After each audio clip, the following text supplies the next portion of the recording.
Hello, Brian McCoy here, creator of the Teacher's Dungeon. Hey, listen, today I want to talk about COVID-19 and the effects I see in the classroom. And I really only have two main concerns with this. And the first one, and it's not hitting every kid, but there's a fair amount of kids that are struggling with two things. First of all, a lack of trying in school, so there's a real general apathy for learning what they need to learn at school.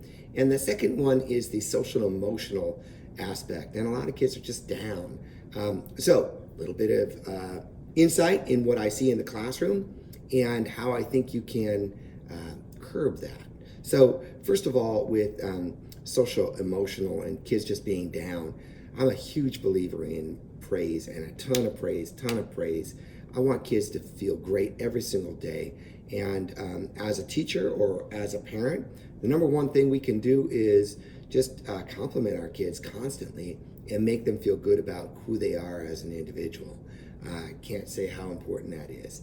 The other thing I think is really important is the academics, and the apathy towards learning is a big concern of mine. So when I think about these kids that are struggling, the way to get them to enjoy learning, and whether it's math or English, is to compliment them and make them feel good about it. Think about it. If you like doing something and you're getting compliments, you tend to want to do it more, which makes you better at doing it. Then you want to do it more because you're feeling good and you're getting compliments, and then bam, pretty soon you're loving it and you're super good at it. And that's exactly what we want to instill in these kids. We want to make them feel super good about themselves and super good about the work they're doing, and that's fantastic. Now back to the social emotional aspect.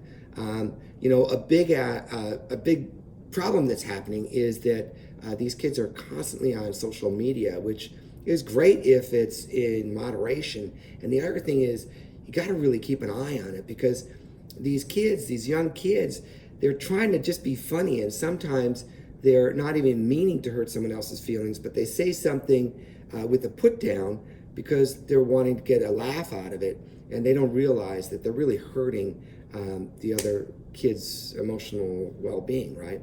So as a parent, I'd be all over that. I'd be checking their social media content every single day and then talking about it. If they're down with something, let's talk about it. Anyway, those are my thoughts about the classroom. I hope you enjoyed this video. Have a great day.